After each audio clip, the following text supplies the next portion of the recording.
After 30 years of unparalleled success from 1951 to 1979, the WCHA was poised to enter the decade of the 1980s with a strong 10-team lineup. Colorado College, Denver, Michigan, Michigan State, Michigan Tech, Minnesota, Minnesota Duluth, North Dakota Notre Dame, and Wisconsin. Having already claimed 8 national championships in the 50s, 8 more in the 60s, and 7 more in the 70s, the 80s would prove to be one of the WCHA's most memorable decades. North Dakota has won the national championship of collegiate hockey.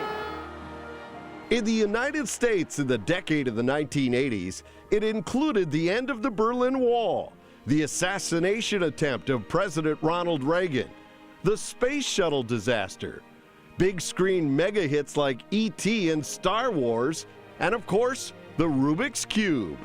And in the Western Collegiate Hockey Association, the 1980s would turn out to be a decade of both continuing success and transition. A lot of good players during that era, really good players. There was a lot of talent. There was a whole lot of talent. Fun teams to watch. It was really, I think, a high point for the WCHA, those 80s teams. Every team had a certain number of high-end players. If you're going to come to play college hockey, you're going to come to the WCHA. That's when the National Hockey League had started noticing our players. In the Midwest, it was the show. It was fun.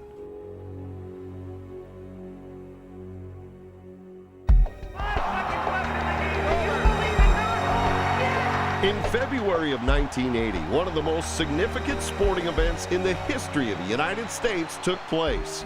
University of Minnesota head coach Herb Brooks took 8 of his Golden Gopher players, plus the likes of league players Mark Johnson, Bob Suter, John Harrington, Mark Pavlich, and Dave Christian with him to Lake Placid for the Winter Olympic Games. Those 13 WCHA representatives went on to slay the Soviet Union's Dragon and win Olympic gold in the most incredible sports story in U.S. history.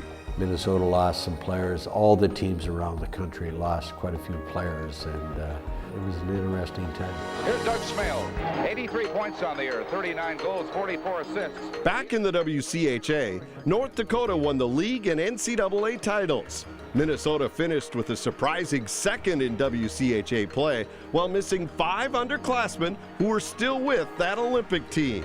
Interim head coach Brad Butow still had Tim Harr, who set a Gopher record by winning the scoring race with 45 goals, and a freshman named Aaron Broughton, Neil's little brother. In the playoffs, the NCAA granted newcomer Northern Michigan a slot as the 3rd West seed, essentially the 5th team in the Final Four. The Wildcats had to play a 1-game showdown at Minnesota and won a controversial 4-3 overtime decision after a regulation bullet from center ice by Aaron Broughton tore through the upper corner of the net. Television video later confirmed the frustration that left the Gophers at home. With that goal, they would have won in regulation. Instead, it was disallowed and their season was over. North Dakota beat Dartmouth 4-1 in the semis and then smacked Northern Michigan 5-2 in the championship game in Providence, Rhode Island. That's the year they called them the backdoor Badgers, where Jeff brought his CC Tigers into Madison, and they 2-goal total series, ended up coming back Sunday scoring all kind. I mean, I think he had a touchdown and a field goal to beat the Badgers because that's what he needed to win the series. Wisconsin earned the nickname Backdoor Badgers for their play in the 1980-81 season, when they finished second to a Minnesota team that appeared dominant. Enough of Aaron Broughton's goals and assists were counted that season to let him break the ancient scoring record of John Mayasich, notching an incredible 106 points with 47 goals and 59 helpers. League MVP Steve Ulseth won the WCHA scoring title with 28 goals, 35 assists for 63 points. Neil Broughton returned from the Miracle on Ice team to play another year with his brother Aaron. And that season was also the first of the Hobey Baker Award, and it went to Neil Broughton, the inaugural winner of college hockey's most prestigious individual award. The Gophers had gone 20-8 to take the league title and 33-12 overall, while Minnesota was beating UMD in a routine first-round WCHA playoffs. There was nothing routine about the other series at Madison. Wisconsin blew out Colorado College 8-2, but then was shocked by the Tigers as they came back to whip Wisconsin 11-4 in the second game and claimed the total goals series 13-12. Minnesota then beat CC in the second round of the playoff series for an automatic berth into the NCAA tournament. That year, however, the NCAA had decided to expand the tournament to 8 teams, and the committee voted to bring Wisconsin back from elimination and into the tournament, which started with 4 two-game total goal sets. Wisconsin went to Clarkson and won 3-2, and then battled to a 6-6 tie to win the series, and joined Minnesota, Michigan Tech, and Northern Michigan in an all-West Final Four in Duluth. Minnesota played close to a perfect game to blitz Michigan Tech 7-2 in the semifinals, while the Badgers surprised Northern Michigan 5-1. Then the Badgers stunned Minnesota 6-3 in the championship game, and the Cardinal and White fans took over an entire city block on Duluth's downtown Superior Street for a raucous celebration. We played a great game. I mean, everything clicked. If we played 10 times, they'd probably win 8. I'll admit it, you know, but we won that game and we deserve to. One season later in 1981-82, the WCHA suffered a jolt when Michigan led regional league members Michigan State, Michigan Tech, and Notre Dame to leave the WCHA. They would start the CCHA. The WCHA persevered as a 6-team league. Wisconsin beat the Sioux, however, for the league playoff title, but North Dakota beat the Badgers in the 1982 NCAA final in Providence. Ludwig shoots, save, Meisinger, rebound, score! Bill Sykes puts North Dakota in the lead, 3-2. And for the second time in 3 years, the Fighting Sioux of North Dakota are the national champions of Division I hockey. I'm so proud of them. I can't, you know, what more can I say? They did a hell of a job. After the 81-82 season, Jeff Sauer replaced Bob Johnson at the University of Wisconsin, ending another historic coaching tenure. Hey, Stan, this isn't a basketball game now, come on! Brooks and Johnson, such intense rivals, both later established their talents at the professional level. Both, though, were cut short with so much more to offer the game, but their personalities and their legacies will live forever in the WCHA. In 1982-83, Brad Buetow guided the Gophers to their second league title in 3 years, with Scott Bukestad winning the scoring title. North Dakota was second, 4 points back behind John Casey's sparkling .921 saves percentage, and the Badgers finished third. It probably worked in my favor that I had been around Bob as much as I had, because I saw, again, how he treated people, how he did things, and I didn't make a lot of changes. The Badgers, in Coach Sauer's first season, hit the road for the playoffs and took the roughest of routes, going first to Grand Forks to defeat the Fighting Sioux in a total goal series with a 1-1 tie and a 3-overtime 6-5 victory in Game 2. Then it was to Minnesota, sweeping 5-1 and 3-2. Wisconsin kept winning in the preliminary round of the NCAAs and by surprise reached the NCAA tournament in Grand Forks. More surprises were coming as the Badgers beat Providence 2-0 in the semifinals and then whipped Harvard 6-2 to win the NCAA championship. A shift in the balance of power occurred when Mike Surdich was named as a one-year replacement when Gus Hendrickson was unceremoniously fired at UMD.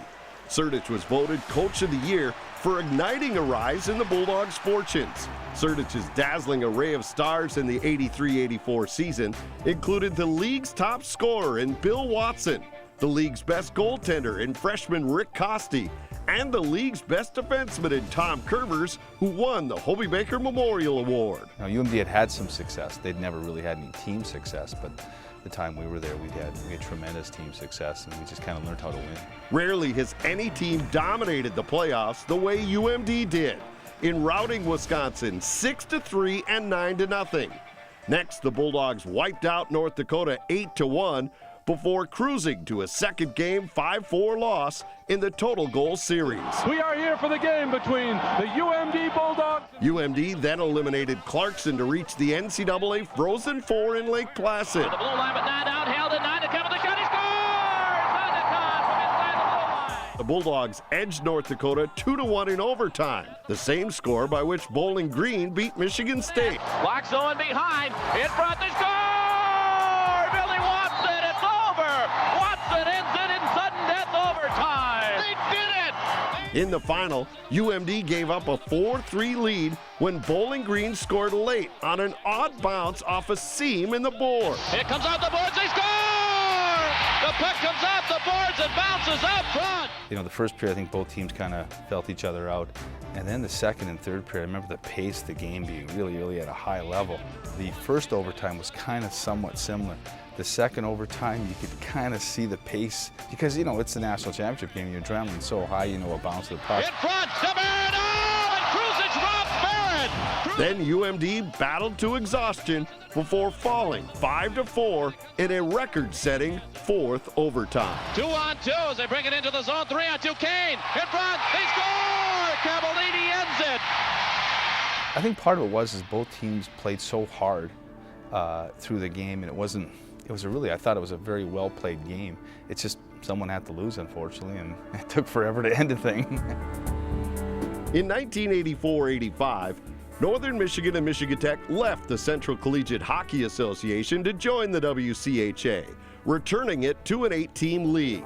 UMD once again soared to the league title. Here's the try to score. Watson again. UMD's Watson repeated as scoring champ, and again the Bulldogs reached the Final Four, this time in Detroit. Today featuring the Engineers of RPI with a record of 33-2-1. But it didn't get any less painful as RPI inflicted a 6-5 loss on UMD in a 3 overtime semifinal. Body over to Carter. Carter will take the shot. RPI then beat Providence 2-1 for the national title.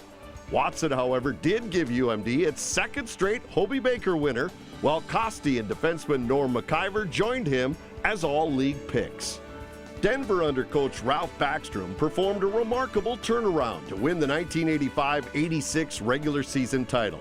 Dallas Gaum led the Pioneers and the conference in scoring, and someone named Brett Hall began to blossom for UMD. And that is Hall again. I needed that maturity in just living the college life. Not a lot of people understand how unbelievably cool it is to be a student athlete. He came down over the red line and let one go, and I don't know if it went through the net or went by the net, but it was a howitzer. There was nobody shooting like that in my practice. It seemed like the Bulldogs were heading for a third straight league title when top-line center Matt Christensen was felled by a stroke at midseason. While Christensen required a long recovery, his loss seemed to stun the Bulldogs, who faded from first to fourth behind Denver, Minnesota, and Wisconsin. Minnesota and Denver advanced to the NCAA final tournament, but both lost in the semifinals in Providence, and Michigan State beat Harvard 6-5 for the title. In 1986-87, it was North Dakota's turn to rewrite the record books as the Herkus Circus set up the Big Top Show in Grand Forks. Fun time to be coaching for me. It was a fun team to be around. That team had great talent. They were big, strong, and could really motor on the ice. Center Tony Herkus won the league scoring race and wound up with a whopping 116 points overall as the Fighting Sioux won the WCHA and breezed to the NCAA championship with a 40-8 record under head coach Gino Gasparini. Herkus's winger Bob Joyce plus defenseman Ian Kidd and goaltender Ed Belfour also starred for that wonderful UND squad. Herkus won MVP honors in the league and the NCAA tournament and added the Hobey Baker Award to his banner year as the Sioux beat Harvard 5-2 in the semifinals and then toppled Michigan State 5-3 in the national championship game at Joe Louis Arena in Detroit. North Dakota has won the national championship of collegiate hockey. 5-3 the final score, and they mob the goaltender Belfour. Coach Doug Woog brought Minnesota back to the WCHA's winner's circle in 1987-88 and again in 1988-89. The Gophers had been second for 3 years in a row and finally won the McNaughton Cup with a 28-7 mark in 1989-90. Brilliant goaltending by Rob Stauber carried the Gophers to finish 11 points ahead of Wisconsin. And after winning in the league's first try at a best-of-3 playoffs, the Gophers reached the NCAA Final Four in Lake Placid. Stauber became the first goaltender to win the Hobey Baker Award, but St. Lawrence's Peter Lappin scored 3 times to deal the Gophers a 3-2 loss in the semifinals. Lake Superior State then went on to beat St. Lawrence 4-3 in overtime to win the national championship. The next year, Stauber improved his statistics to win the league goaltending honors with a 2.33 goals against and a .917 saves percentage. He meant, in many cases, 4 points more a year because we'd get those points in the big games that we needed them. He always played well in the big games. The Gophers won the 1989-90 WCHA Chase by a record 14 points over runner-up Northern Michigan. The Gophers, with Dave Snuggerud and Tom Chorsky back from the 1988 U.S. Olympic team, ran up a 27-6-2 league record and headed to the NCAA tournament in St. Paul. After beating Maine 7-4 in the semifinals, Minnesota lost to Harvard in a brilliantly played high-speed 4-3 overtime classic, which many observers still call the best played national championship game ever. Randy Scarda came down on a nice break, and Randy Scarda is a good goal scorer. It fills the gap, fires, hits the pipe. If it goes the quarter of an inch, we're heroes. But that's all game of sport, you know, and feel badly at times, but I think all the good things that happen, that's kind of the way you got to look at it. After 40 amazing years, the Western Collegiate Hockey Association now could lay claim to an unprecedented total of 27 national championships. It never leaves you. I mean, I don't care if somebody says, geez, I want to get away from the game and I won't miss it. Well, good luck, you'll miss it. You try not to talk about how great it was because you feel like, oh, you're living in the past. But you know what? For most of us, it was the peak. It was the best time. We look forward to seeing you here next year for the 5th and final installment of the history of the WCHA, decade by decade, the 90s. That will be debuting in February of 2013.